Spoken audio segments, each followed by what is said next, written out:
On est sur une ferme qui s'appelle la ferme du bout du monde à Arlon. C'est un projet qu'on a initié en 2020. Et si vous entendez des petits cris, ça c'est notre fille qui a 6 mois. Voilà, Noah qui a 3 ans et Tariq, mon partenaire. Voilà, et on a donc, on est venu à Arlon il y a maintenant presque 2 ans pour donc faire un projet d'écolieu, un projet où il y a donc des gens qui résident avec nous, des cultures différentes, donc culture agricole et aussi donc une culture d'apprentissage parce qu'on fait beaucoup de formations en permaculture, en sociocratie, notamment en gouvernance partagée. Et voilà, donc pour nous, l'idée est venue voilà, de faire quelque chose de plus comme une école sur notre lieu. Et on voudrait baser cette école sur l'éthique de la permaculture. Je ne sais pas si tout le monde connaît ça. En fait, la permaculture, c'est un système de design fondé sur les sciences naturelles, mais aussi sur des plus anciens savoirs sur comment gérer la terre, mais pas que. Donc, il y a cette éthique dedans. Et cette éthique, elle est tripartite. Il y a le soin de la terre, il y a le soin de l'humain et il y a aussi un grand aspect sur le partage équitable. Voilà, donc on a fondé, donc le concept de notre école est fondé sur ça. Donc notamment, ça n'avance pas. Ok. Donc, soin de la terre, comme vous savez tous, on a quelques soucis en termes de dépassement écologique avec notre planète. Donc, il faut vraiment qu'on fasse une transition écologique et solidaire. Donc, tout ce que ça peut comprendre, c'est beaucoup de différentes choses sur nos écosystèmes, mais c'est aussi apprendre les designs en permaculture. C'est, par exemple, comprendre les relations écologiques qui se passent dans la nature, autour de nous, un peu partout. Et commencer à régénérer ce qu'on a détruit. Donc, ça veut dire régénérer nos sols, par exemple, régénérer le cycle d'eau, commencer à avoir une résilience par rapport au changement climatique. Voilà. Et puis, pour nous, à l'école, c'est toujours de développer une pratique et une réflexion sur ça. Des exemples seraient, par exemple, de prendre soin des légumes ou des animaux qui sont ici, de développer un cuiseur solaire, par exemple. C'est juste des exemples. Hein. Après, on va un peu plus parler de l'approche pédagogique. Ça pourrait être un stage en construction naturelle. Ça pourrait être aller voir des initiatives existantes qui font du soin de la terre dans le sens le plus large possible. Ça peut aussi être quelque chose d'assez scientifique, comme interpréter des analyses du sol. Et on va utiliser vraiment le lieu ici pour ancrer cette éthique de l'école. Les low-tech, donc nous, on n'est pas dans le high-tech, on n'est pas dans l'idée de coloniser Mars pour ne pas devoir régénérer la Terre, par exemple. Donc, nous, on est plutôt, voilà, il va y avoir une certaine simplification peut-être. Donc, il faut voir comment on fait ça. Après, la deuxième éthique, c'est le soin de l'humain. Parce que si c'est pas fun, c'est pas soutenable aussi. Donc, il faut aussi prendre soin de l'humain. Et qu'est-ce que ça veut vraiment dire d'être connecté à soi et à l'autre et de pouvoir avoir une réflexion sur comment est-ce qu'on veut décider les choses ensemble. Je pense que l'école, c'est vraiment l'école classique, c'est le lieu par excellence où il y a souvent les jeunes qui n'ont rien à décider. C'est tout décidé pour eux, par des adultes. Donc, c'est vraiment compliqué. Et c'est aussi quelque chose qu'on doit se réapproprier parce qu'on est vraiment habitué d'être dans des relations de hiérarchie, des relations où, voilà, il faut se soumettre, des choses comme ça. Voilà, il y a aussi pour collaborer, c'est beaucoup plus efficace de faire ça de façon horizontale. Et parce qu'il y a aussi dans ces défis écologiques, par exemple, il faut vraiment une collaboration de différents côtés. Ce que ça inclut aussi, c'est apprendre à apprendre. De nouveau, on veut être dans la pratique et dans la réflexion, tous les deux. Les exemples, c'est par exemple la médiation par les pairs, c'est une technique où les jeunes ou des enfants peuvent régler leurs propres problèmes. Et souvent, quand les adultes ne sont pas là, ils les règlent tout seuls. Par exemple, exprimer ses besoins dans un conflit, parce que les conflits, il y en aura. Avoir conscience de quelles sont mes forces, mes faiblesses, qu'est-ce que je veux encore développer, d'être un peu dans ça. Et aussi d'avoir du goût pour mener des projets qu'on choisit soi-même, qu'on choisit avec les autres du groupe et qu'on va développer. Et le troisième volet, c'est fair shares en anglais ou partage équitable. C'est vraiment ce sens où, voilà, quelle est notre relation au monde? Parce que à l'école, c'est souvent, c'est politiquement neutre. Je ne sais pas, ça ne veut rien dire en fait, mais donc voilà, c'est l'État qui fait le design des curricula, donc c'est voilà, c'est ce que c'est. Donc vraiment avoir cette approche critique au monde qui nous entoure, les systèmes sociétaux que nous avons choisis, par exemple, et comment est-ce qu'on peut les influencer. Donc avoir une place de citoyen dans ce système où on évolue. Et ne pas être juste consommateur, voilà, ou observateur de tout ça, mais vraiment prendre ça en main dans les champs où on peut l'influencer. Voilà. Des exemples pourraient inclure d'être actif sur une thématique. La semaine dernière, j'avais parlé à deux jeunes en Tanzanie hein, qui sont très actifs sur les tortues pour le moment, parce que voilà, c'est ça qui les intéresse, qui les émeut. Voilà, donc ça peut être une thématique très, très diverse. Voilà. Et aussi, donc, comment est-ce qu'on développe cette capacité de critique ou de réflexion? Donc, se positionner vis-à-vis des plaidoiries, via des plaidoiries, etc. Donc, c'est juste des exemples où voilà, je pense que les jeunes ont ça naturellement. Et souvent, à l'école, c'est étouffé, en fait, de prendre position. Nos inspirations, c'est différentes choses, mais c'est toujours cette idée de voir l'éducation comme quelque chose qui englobe toute la personne et la vie et qui est immersé dans l'expérience. Donc, nous, on a été beaucoup inspirés par un écolieu en Allemagne qui s'appelle Gemeinschaft Tempelhof. Ce n'est pas le Tempelhof, l'aéroport à Berlin, c'est près de Stuttgart, c'est à 4 heures de Luxembourg. Et c'est voilà, c'est quelque chose où il n'y a pas de curricula et l'école, elle est vraiment ancrée dans l'écolieu et dans les initiatives qui existent. Cet écolieu-là, elle est beaucoup plus grand que le nôtre, mais on pense que ça peut quand même fonctionner parce qu'on est ancré dans Arlon et dans différentes initiatives aussi au Grand-Duché de Luxembourg.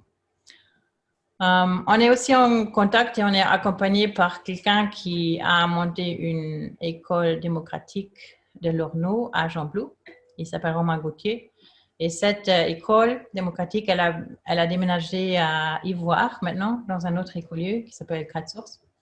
Donc, on est en lien avec eux et voilà, ils nous conseillent. On est aussi en lien avec Hope Wilder, qui a ouvert une école sociocratique aux États-Unis il y a un moment. Et je la connais parce que j'ai fait une formation assez étendue en sociocratie, ce qui est un mode de gouvernance partagée. avec une organisation qui s'appelle SOFA, Sociocracy for All. Voilà, donc on est en train de traduire ce livre. Et voilà. D'autres inspirations qu'on a, c'est le mouvement de la transition. C'est un mouvement de citoyens pour activer les communautés pour agir contre le changement climatique et pour régénérer la Terre. Et on a un chat qui fait des bêtises, donc c'est un peu marrant.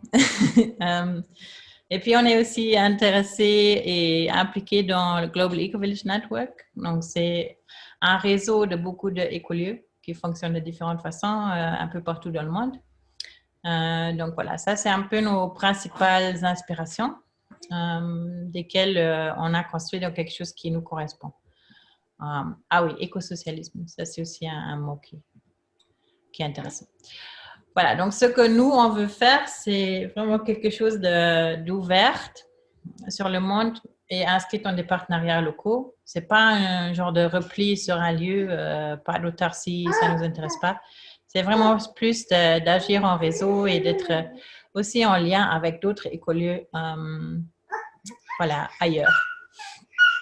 Et voilà. Quel genre de culture d'apprentissage est-ce qu'on vise? C'est donc cette idée d'autodétermination. Donc, il n'y a pas de curriculum, il n'y a pas de branche, il n'y a pas de forme d'apprentissage prédéterminée. Donc, on n'est pas Montessori ou autre chose.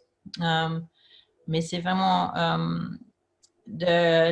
cette culture de qu'est-ce que je veux faire maintenant et comment est-ce que je me motive et comment est-ce que je suis en contact avec moi-même, quelque chose qui se perd aussi parfois dans l'école traditionnelle. On considère que les adultes, c'est des facilitateurs ou des facilitatrices de l'apprentissage. Ils accompagnent les jeunes, mais ils n'imposent pas. On a un cercle d'ouverture et de clôture de la journée pour voir qu'est-ce qu'on veut faire et aussi qu'est-ce qu'on propose. Parce que parfois, on va proposer donc des ateliers, différentes activités et aussi des systèmes où les jeunes sont avec des pairs pour se soutenir. Donc, on n'a pas de classe déterminée par l'âge, des choses comme ça. C'est vraiment une culture de collaboration au-delà de l'âge, voilà. Et les jeunes font partie de cercles de prise de décision, pas tous, mais ceux qui sont importants pour eux. Voilà. C'est un apprentissage ouvert. Donc, pour nous, c'est ça où, dans nos échanges avec différentes initiatives, c'est vraiment un peu ça où parfois on est aussi un obstacle à nous-mêmes dans cette idée d'éducation démocratique parce que, en fait,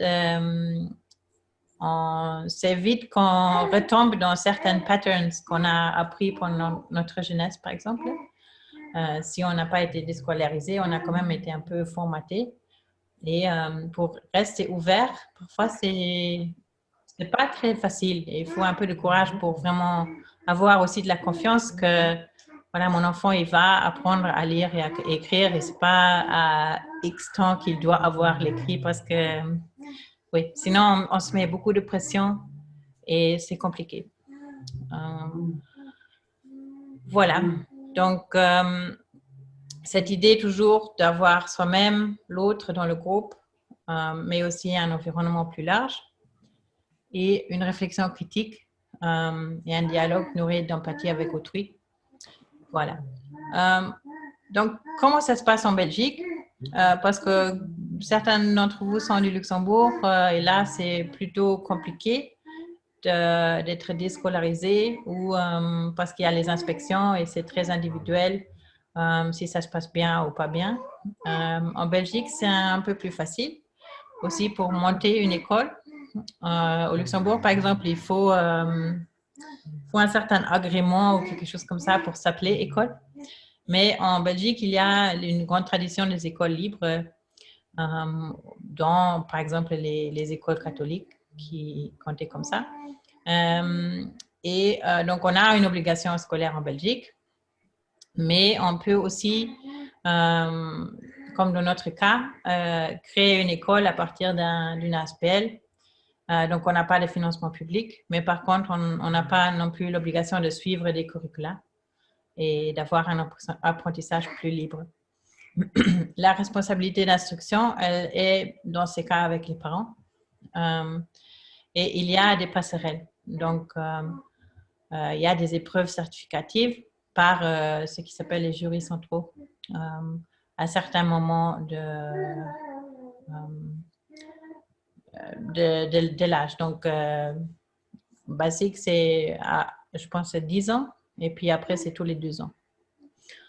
Voilà. Donc, ça, c'est un peu le contexte de la Belgique. Donc, c'est possible de le faire ici. C'est assez simple de le faire. Et voilà. Donc, le financement pour nous, donc c'est une ASPL où on essaye d'avoir 2,5 emplois à temps plein, plus un peu de budget pour couvrir les frais généraux, comme par exemple les ressources pédagogiques, tout ce qui est lié aux frais du lieu, tout ça, les intervenants externes, tout ça. Donc, on aimerait aussi avoir un financement diversifié, c'est-à-dire d'aller chercher des fonds, pas juste des parents, mais d'avoir aussi des fondations qui nous aident à soutenir certaines choses et aussi d'avoir des programmes européens pour mieux encadrer et aussi mettre en réseau différentes écoles parce qu'il y a un peu de solitude dans beaucoup d'initiatives comme ça. Parce que les gens, ils luttent un peu seuls, c'est assez countercultural, donc contre-culturel, donc c'est un peu un travail difficile parfois. Et c'est pour ça que ce serait bien d'avoir plus de réseautage qui se fait pour les jeunes et pour les adultes qui sont dans ces projets. Et puis nous, on ne veut pas créer une école élitiste, mais d'avoir un système de contribution gradué selon les revenus des parents. Voilà. Ça, c'est juste vraiment très, très pragmatique. Et puis, il faut voir comment on gère les frais additionnels comme des repas ou une navette, des choses comme ça, qui sont offertes par certains projets. Nos lieux, donc nous, on a... on a oublié de dire quelque chose sur nos parcours respectifs, Tariq et moi, mais on peut dire quelque chose après si ça vous intéresse. On va dire quelque chose sur les lieux. Donc, on a un site de 2,5 hectares ici. Et puis, il y a environ 3500 mètres carrés qui sont toujours accessibles. Il y a donc un champ avec des arbres. Il y a donc un verger. Une petite forêt, toute petite. Il y a différents abris, un conteneur, des toilettes sèches. On a aussi un potager que vous voyez là, où on va créer un jardin mandala cette année. Il y a 2 grands chênes. Il y a une serre que vous pouvez voir là et une aire de jeu qu'on est en train de développer ici. On l'avait bougé un peu pour faire de la place pour un potager. On a une cour. Voilà, donc on a beaucoup de place et une terrasse ici. Voilà, ça c'est l'extérieur. Et puis à l'intérieur, on a donc différentes salles. On a 2 salles chauffées, une plus grande, une plus petite. On a une véranda qui est vraiment grande. Puis un atelier pour faire différents bricolages et un garage qui est ici au-dessus, qui serait donc tout accessible aux élèves, aux jeunes. Je ne sais pas, j'ai un problème avec ce mot élève, mais voilà, donc les jeunes. Et on a un parking. On est à l'extérieur d'Arlon, donc on est assez proche avec un bus aussi. On a aussi planifié une yourte, peut-être un dôme géodésique. Voilà. En termes d'aspect pratique, on aimerait vraiment que ce ne soit pas une école où il y a des clients, mais que ça devienne un peu une communauté. On voudrait voir 10 mois d'ouverture. L'horaire, c'est à déterminer, mais en principe, ce serait ouvert 5 jours par semaine. inscription pour une année. Et puis, prochain pas, donc, on a déjà travaillé un peu sur le dossier de financement et le plan financier, mais on n'a pas terminé. On voudrait faire une visite des lieux. Waouh! Donc, on a un bébé très actif. Sorry. On voudrait mettre en œuvre un calendrier de comment, quand on veut ouvrir, quels sont les milestones qu'on veut avoir. On voudrait se faire accompagner toujours par donc des gens qui ont déjà monté des écoles, mais aussi par un comité de pilotage qui inclut des parents, d'autres personnes intéressées par l'école, des personnes susceptibles à y travailler. Et puis aussi des partenariats, comme avec l'UDUS au Luxembourg, qu'on a visité, avec Jean Blou, Ivoire, et puis de faire quelque chose, même avant l'existence de l'école, pour promouvoir ça un peu et pour voir qu'est-ce qu'on pourrait faire qui a bien fonctionné dans d'autres lieux.